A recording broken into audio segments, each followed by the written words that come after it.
We'll first request Dr. Jaishankar to make brief opening remarks. Thereafter, we'll open it up to question. The briefing is on record, so feel free. Very good to see you all. And as you know, I have been in DC for the last 2 days.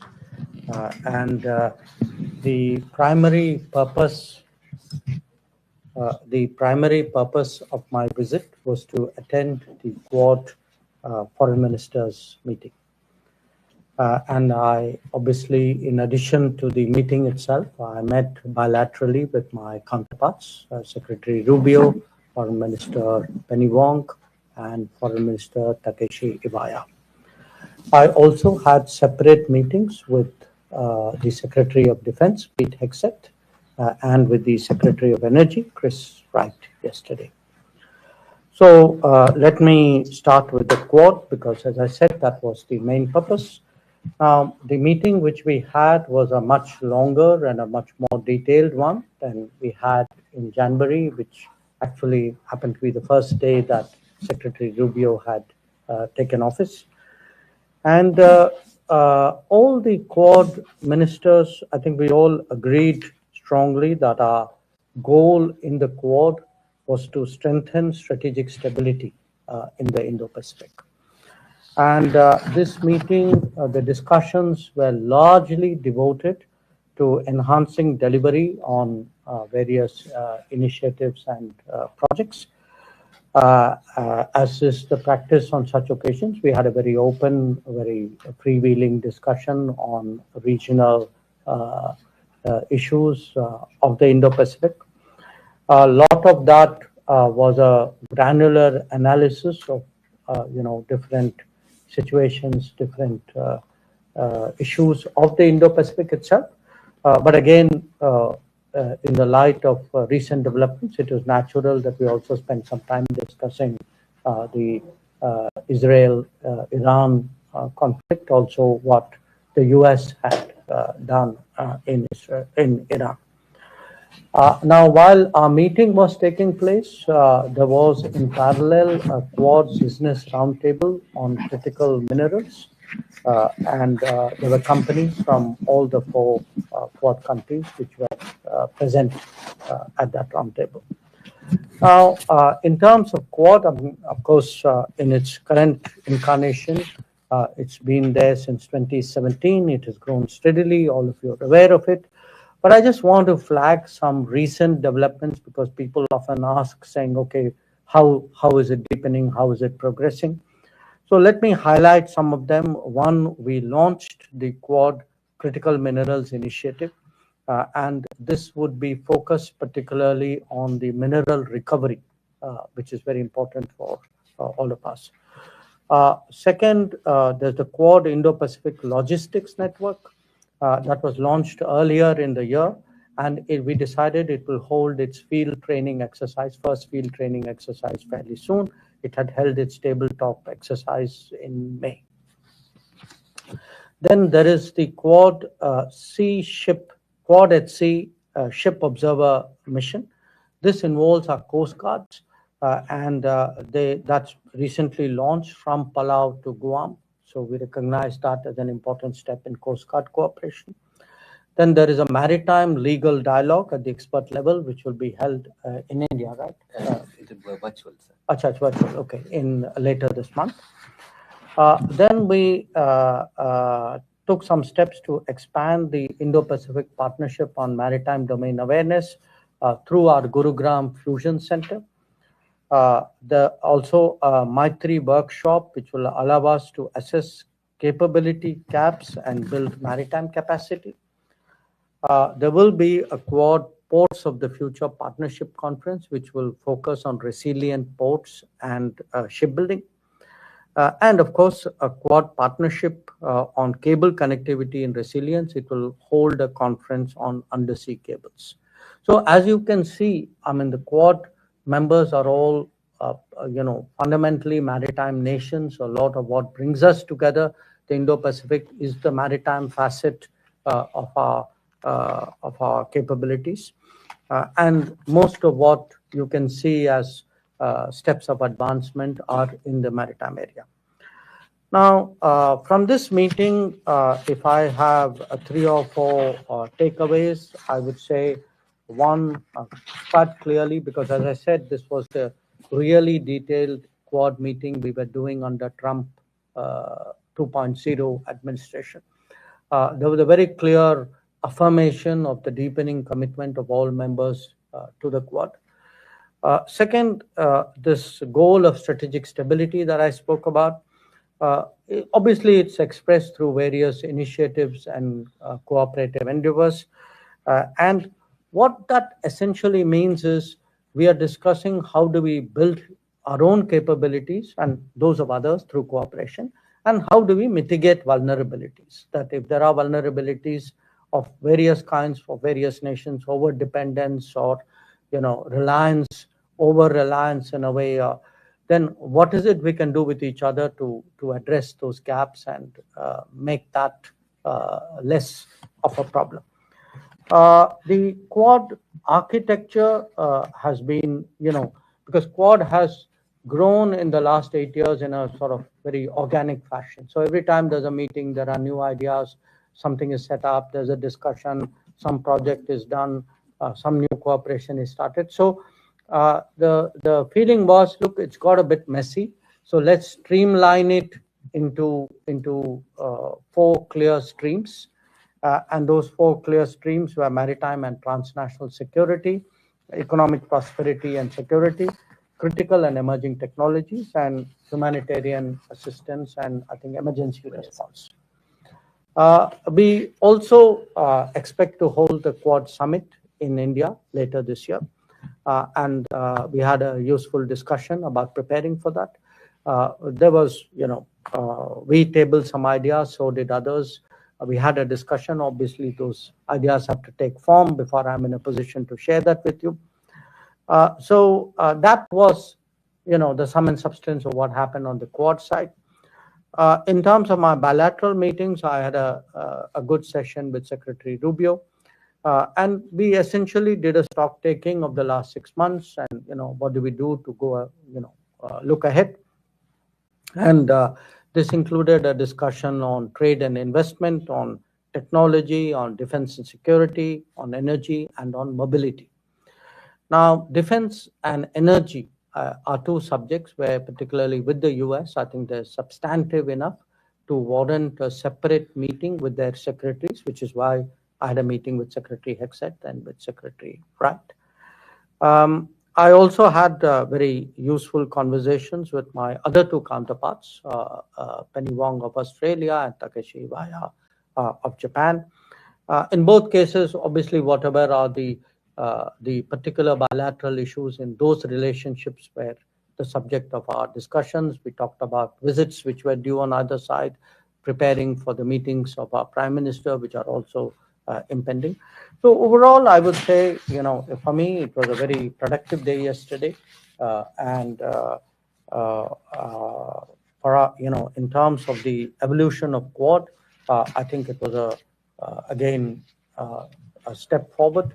Not just, I would say, in terms of a sort of another meeting of the Quad, but in many ways it was a sort of a house cleaning and a way of making it more efficient. There was we were self-auditing ourselves and saying, okay, how do we deliver better? How do we make it more efficient?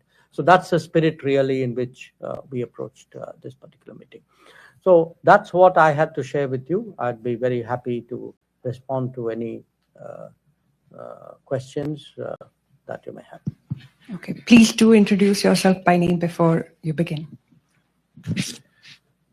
Foreign Minister, thank you. Shashank Matu with the Hindustan Times. So could you tell us a little bit about the substance of the Quad's discussions on the Pahalgam terrorist attacks as well as the Operation Sindoor? What was said to you by your counterparts from the other Quad ministries? Well, we had you saw that it was something which I spoke about publicly in my remarks. It's also reflected in the joint statement of the Quad Foreign Ministers meeting. And essentially, I mean, with each of my counterparts, I had shared with them the sense that, look, the nature of the terrorist challenge, the fact that we have confronted it really over multiple decades, and that we are very resolved today to respond to it very firmly, and that we have the right to defend ourselves. I think that's something which not just Quad partners, but I think many other countries. I was in Europe. You had a lot of countries recognizing that. But what is important for us in the Quad statement, as also the statement which the Security Council had issued on April 25, is that the perpetrators of terrorism must be held accountable. They must be brought to justice. And that's important because we then have to communicate to the world that what we did during, on 7th May, the objective of Operation Sindoor is that if there are attacks, if there are terrorist attacks, we will act against the perpetrators, the supporters, the financiers, the enablers. So that message, I think, was conveyed with great clarity. Minister Saurabh Shukla, I represent News Mobile. I also represent Prasar Bharati and consulting editor of the Republic TV.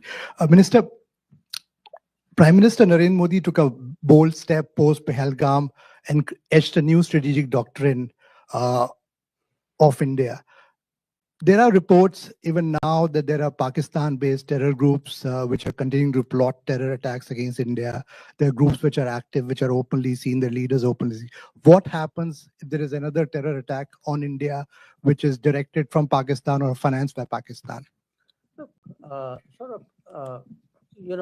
nobody is going to answer that in the hypothetical manner in which you posed it. I think what we have to what we have communicated very clearly is we mean it when we say there is zero tolerance for terrorism. Now, and we also, if you look back at Prime Minister's address to the nation after the cessation of firing on 10th of May, there were some very clear messages which came out of that. So it's really for the terrorist groupings and for their sponsors to absorb and to reflect on those messages. Now, I don't think we are going to spell out if this happens, we will do that. I mean, no government does that. Thanks, Neha. Yeah, good to have you back in DC. Yashwant Raj from Daily Bhaskar. My question is again on Pakistan and etc. But I refer to your bilateral with Secretary Rubio. Did U.S. insistence on having played a role in ending the conflict, did that come up? I mean, the president has continued to claim credit for it. I mean, now people have lost count of how many times he's done that. And did that come up? I mean, because there has been some irritation from our side, or India's side on this. No, that issue did not come up.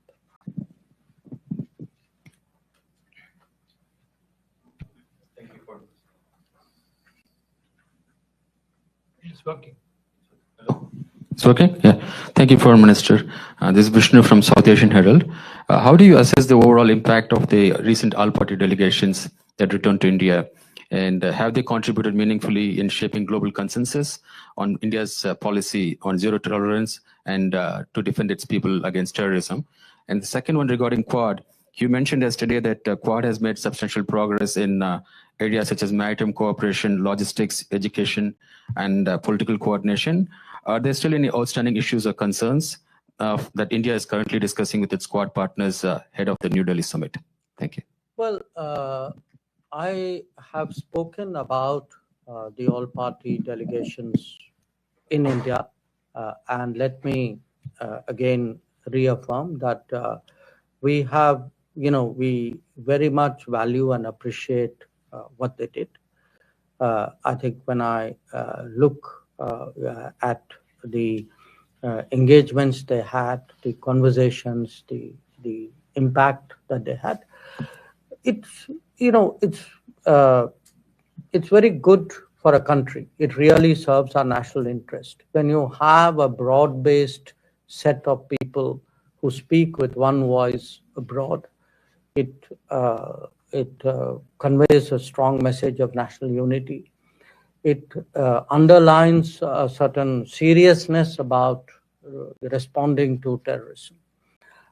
And as a democracy, I think it does, in many ways, does credit to us that you have leaders. I mean, whether you talk of Shashi Tharoor or whether you talk of Supriya Sule or Kanimari Ji, or, I can give you the list, or indeed leaders from the ruling party, Ravishankar Prasad Ji or Jay Panda, Sanjay Jha, who's part of the NDA coalition, or Shinde.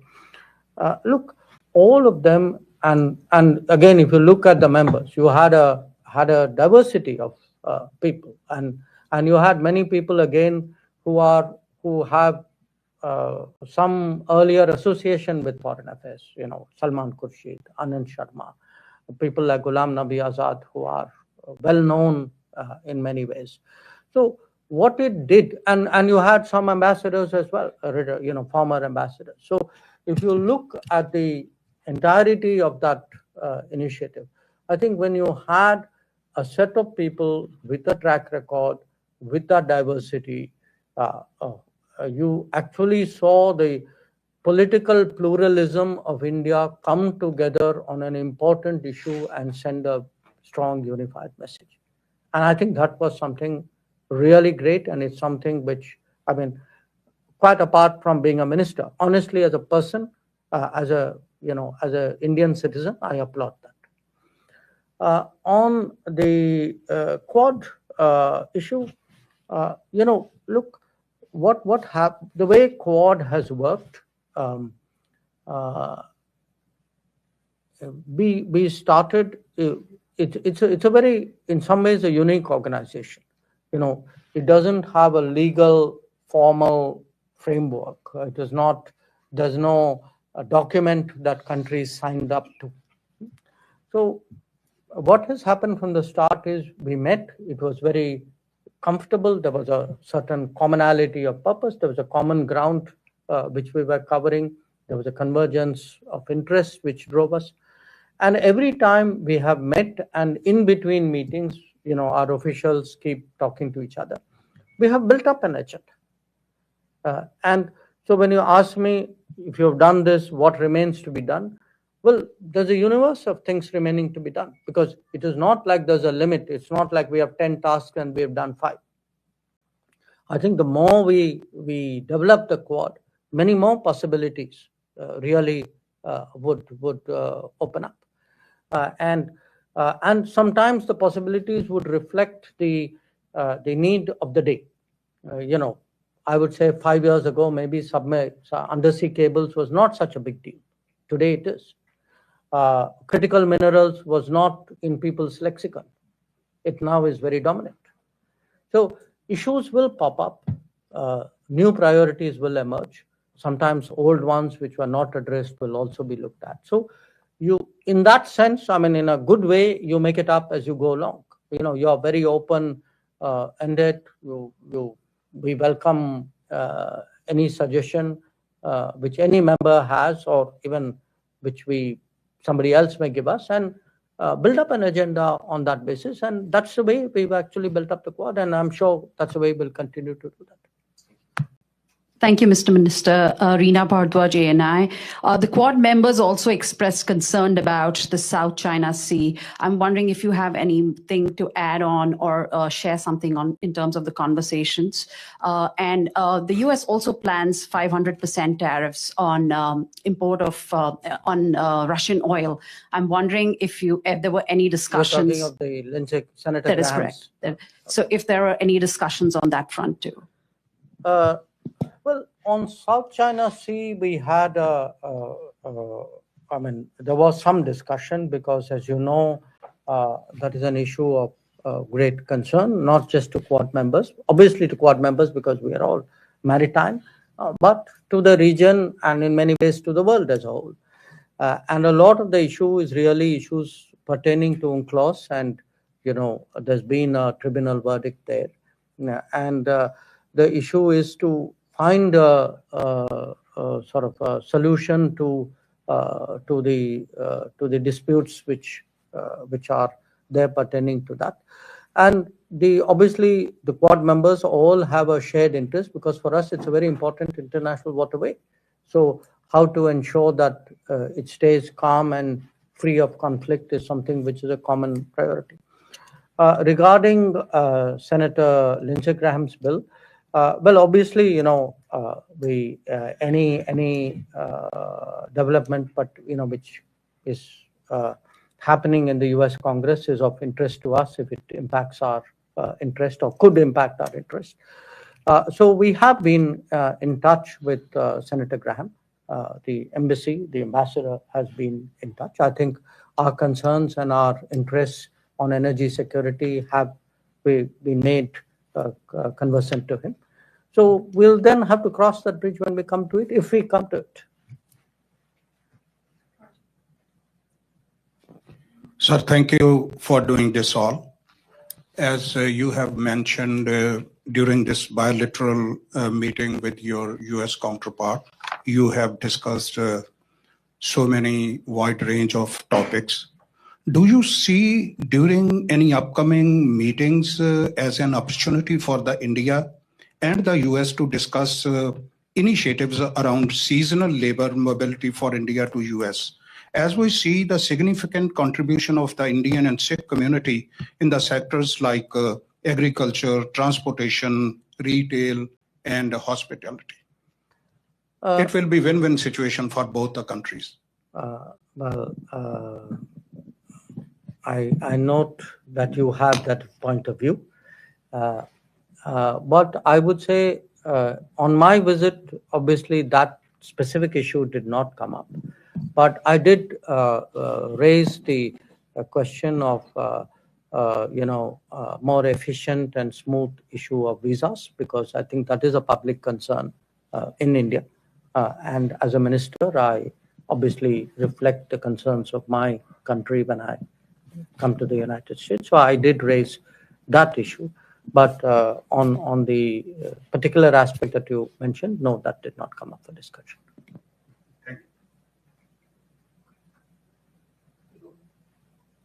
Yeah, I can hear you. Go ahead. Hello, I'm Anil Takalkar from Pudari newspaper and Pudari TV news channel from India.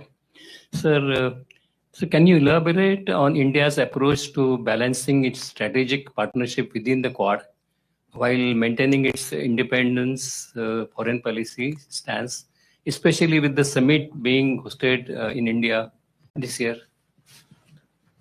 Well, I don't see any contradiction there. So the question for me of balancing it doesn't arise. I mean, Quad is, to my mind, a platform, a grouping that actually reaffirms our strategic autonomy. I mean, what does that mean at the end of the day? It means we are a independent power, a large, independent, increasingly influential country, a growing economy. We have our interests. We want the right to make decisions based on our own judgment and our own interests.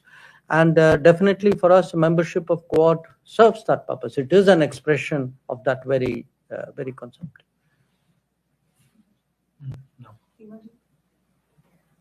Seema Sironi, Economic Times. Mr. Minister. Yes, on. We can. Given the military cooperation between China and Pakistan seen during the recent confrontation, is India more open to giving Quad more of a security dimension, like a little harder edge, as some have argued? Would India be more open? Because people say India is a little shy about that. The other question is, about the 3 Quad members having various kinds of problems with the 4th, that is the US. Australia is under review with AUKUS, and Japan has been asked to do, more defense spending. They canceled their 2+2 dialogue. India has a host of political issues that came up in the aftermath of Operation Sindoor. How did that play out in your meetings? Does that cast a shadow? And one last chota question on China. We don't know where the Trump policy is going on China. If Quad's main purpose is to sort of create an alternative and prevent hegemony by China in Asia, how are we supposed to understand what's happening right now? So let me reflect on what you are saying. You are saying on the one hand, people among the Quad, there are issues among the partners, and then you are saying, so therefore, are you going to do more with the United States, though you have more problems? Seems to, the way you put it, which I don't agree with. So just you may want to reflect on that. So here's my point. Look, first of all, anything which happens between China and Pakistan, I don't see that as frankly shaping our Quad decision making. You talk about people say, people say a lot of things. It's a free world, almost. I can only say what is our thinking, which is that for us, Quad serves a purpose, that by working with these 3 partners, we actually advance our national interests and a collective good in the Indo-Pacific. As I said, we strengthen strategic stability in the Indo-Pacific. So when you speak about, issues between countries, you mentioned US and China. Well, I think if we are strengthening strategic stability in the Indo-Pacific, that in some ways perhaps even deals with the concern that you have. So look, in a world which is more uncertain, which is more volatile, more unpredictable, anything which is a factor of stability, predictability, anything which adds to the stable side of the ledger, I think is welcome. And Quad is very much a platform that contributes to that. Whether among the Quad partners there are issues or not, when you have relationships, what happens between the rest of them is not my business, it's for them. I can only speak for myself. When you have big relationships with countries, the relationships will not be free of issues. I think the strength of a relationship is not its freedom from problems. It is the ability to address those problems and then keep that trend going positively. And I would, definitely make the case with the United States that has been so, that over successive administrations, and it's not like we've not had problems with the earlier ones, but we have been constantly able to address those issues and move forward. So the answer to uncertain, predictable world is not to say, okay, so you should tie yourselves closely to this policy or to that country or take a knee-jerk response one way or the other. That's not the way strategic decisions are made.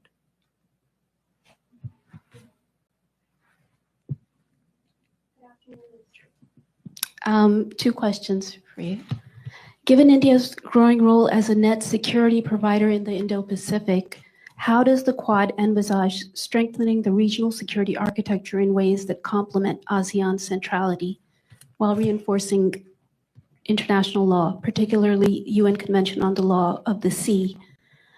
And secondly, India has emphasized the importance of elevating the voice of the Global South within global governance frameworks. In what ways did the recent Quad discussions integrate this perspective, especially in terms of equitable infrastructure development and humanitarian assistance mechanisms? On the first question, I would say we spent a certain amount of time discussing ASEAN, its centrality, its interests, etc. And the Quad has always been very respectful of the ASEAN. I mean, you have to appreciate that in many ways ASEAN provides a great sort of strategic contribution to the global system because it has created platforms where very, very diverse countries. I mean, if you look at the East Asia Summit attendance of various bodies, you get really countries which would normally not be in the same place at the same time coming for those meetings. So I think that value of the ASEAN is something we appreciate as Quad, definitely, I would say even as India. We very much, in all our discussions and activities as Quad, when we look at the Indo-Pacific, for us, ASEAN centrality is very much in mind. Regarding Global South, yes, of the 4 Quad members, we are the only one who's from Global South. But the Indo-Pacific itself has nations of the Global South. So a lot of our discussions, we are in many ways able to convey the sentiments and the thinking of the Global South. I mean, because we are from it, perhaps much more effectively than others who are not from it. But one of the issues which we did discuss was actually development projects, which mostly we do by each one of us doing nationally, but we compare notes on it. And many of those do pertain to the Global South. Rohit Sharma, India Today. So first thing, obviously in mind of a lot of people, what was your initial response at MEA and at Prime Minister's office when President Trump announced ceasefire? Did you immediately reach out to express your disagreement, and how was that taken by the White House? 2 years ago, second question. 2 years ago, I asked you in one of these briefings, and you noted that Pakistan was no longer a central piece to bilateral relationship between India and the US. Has that changed now after Operation Sindoor? And third, do you believe there is a double standard when it comes to terrorism, when it happens in countries like India versus the West? Do you think Western countries see it differently, terrorism happening on their shores versus when it happens abroad? Thank you. Look, I would say that even today, the central factor in the relationship between India and the United States is India and the United States. It is our complementarity in many ways. It is the benefits that we get from closer relationship that is actually driving it. It is not, big relationships are not forged in terms of third countries and where they fit. The comment I made to you earlier, I would say applies even today. That if I am talking about the when I'm looking at the future of our ties with the United States, or if I even look back at the progress in our ties with the United States over the last 20 years, I would put it to you, a lot of it is, it's about trade, it is about investment, it is about technology, it is about mobility, it is about energy, it is about defense. So I would really urge you to get over the idea that we need to define ourselves vis-a-vis third countries in order to forge ahead somewhere. That is not the case. We are a big country. We are, among the top 5 economies of the world. We are the most populous country in the world. Our influence is growing. We must have that self-confidence, even in asking questions. I think the record of what happened at that time was very clear. The ceasefire was something which was negotiated between the DGMOs of the 2 countries. So I will leave it at that. And on the terrorism issue, Again, look, it is a fact that countries, often countries do not take a position when some other country is a victim of terrorism, which they would do when they themselves are. We have, in that respect, honestly been much more consistent and principled. That we have, when terrorist incidents, attacks happen elsewhere, outside India, we have largely followed the same position that we have taken when they have happened in India. So, if is your point that others not doing it, my answer to you is yes, you are right. Many of them are not doing it or not doing it sufficiently enough. And part of diplomacy is to exhort them, encourage them, persuade them, motivate them to do that. And which is why it's important to speak up, and which is why it's important to carry them with us to the best possible degree. Thank you, everyone. That's all the time we have today.